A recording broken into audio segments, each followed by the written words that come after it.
Okay, and your Spitfire here Correct. is what year? It's a 1978. 78. And how long have you owned it? About 5 years now. 5 years. It had sat in a barn for about 30 years. Oh. Interior was completely shot. The body had a lot of dings on it from sitting in a barn and just being banged against and stuff like that. And so I had a lot of paintless dent removal done on it. And then I had it painted. And by 78, didn't they have to have mile an hour bumpers? I was able to take the bumpers back to a pre-73 style bumper.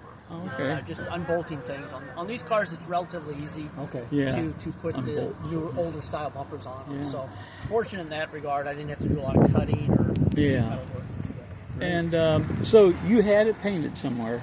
Yeah, correct. Who did the paint for you? It's actually Mako, South Carolina. Mako, South Carolina. You know, I have run into a lot of nice cars that were done at Mako. I mean, if you pay them what you want to get done right, you know, they can do a nice job. Well, and it will vary from one store to another, I guess. But, and he was very willing to take it on. As someone once said, they paint more cars than probably anybody, so they're very experienced at shooting cars. Yeah. So they can do a nice job with it. Maybe I should go there with my Acadia because I got a bad fender. I don't know if I told you about it. I've been telling a couple people here. Yeah. And I'd like to get the fender refinished, you know. But these big shops that have locations all around the country, they don't even want to touch it unless it's an insurance job. This car. I went to 3 or 4 shops and nobody wanted to touch this car. Well, they don't want it. They want the quick jobs. They don't want something sitting around that's going to be a couple months. They don't know what they'll run into, you know, when they start doing it. Even though it was pretty much a quickly, easy car to shoot, it wasn't. There wasn't any major body work to do it, or rust repair or anything. So what about this beautiful interior here? You did that yourself? I did the seat kits myself. New dashboard on it, new carpeting, of course. The whole interior was just deteriorating from sitting in a barn. It was the original interior. Everything was original on the car because it had sat for so long. Yeah. Did you have to replace the steering wheel? No, that's the original steering wheel. It's just a vinyl covered steering wheel. Huh. Instruments, you just take them apart and clean them and put them back in, and everything cleaned up really nice. And under the hood, I guess you did all that yourself? Yeah. I pulled the engine out, transmission out. I already got that. Pulled the engine, transmission out. Got, let's see, the transmission, I really didn't do anything with that. Just cleaned it up.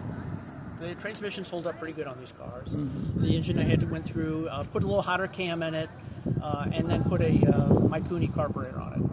It's a non-stock carburetor I put on it. It gives you a little better performance and all that. So it goes a little better than your standard Spitfire does. What do they call this color? What's the name of it? Flamenco red. Flamenco red. It's actually called a red, but it's got a lot of orange in it. Yeah. And so it definitely is catches your eye with the color. Yes, it does. So, and let me get this back here. That's the original well, you can get those. Yeah, a lot of these parts are still available from England. You can get original decals. Where do you live? Lenses. I'm in Baldwin. In Baldwin. Yeah. You know, we just moved over here last October. We live in apartments down there at Overlook Drive, down the way here on Big Bend on the left. I think there's one Waterford Manors, and we're in Waterford something else. Okay.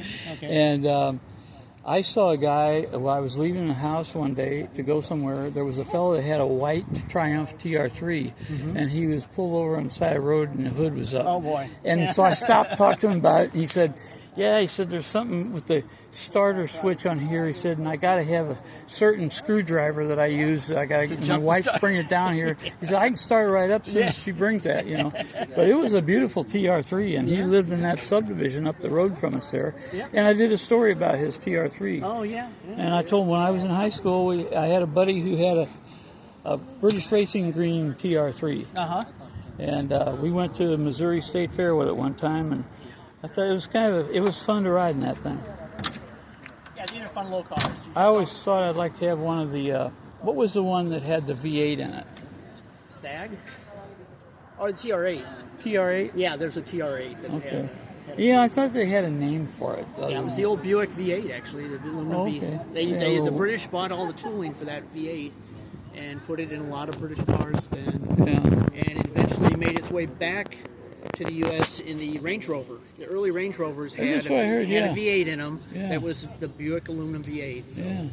had steel headliner and cylinders on it. My father owned a service station for many years, and he finally started selling cars part-time for McKelvey Oldsmobile in Ferguson. Yep. And he was doing it part-time, and then he worked his way into full-time, and he sold his service station to his partner, and he started going full-time. And he was very successful in Oldsmobiles. And I remember when those F-85s first came out with that little aluminum V8, you know. Yeah. And I think it was the second generation of those, the Cutlasses, that they had a special sound to those engines that I thought was kind of neat, you know, like the 442s and when we were getting into those, I don't know what it was about them, but they had an interesting sound, like a little, not a ticking sound exactly, but something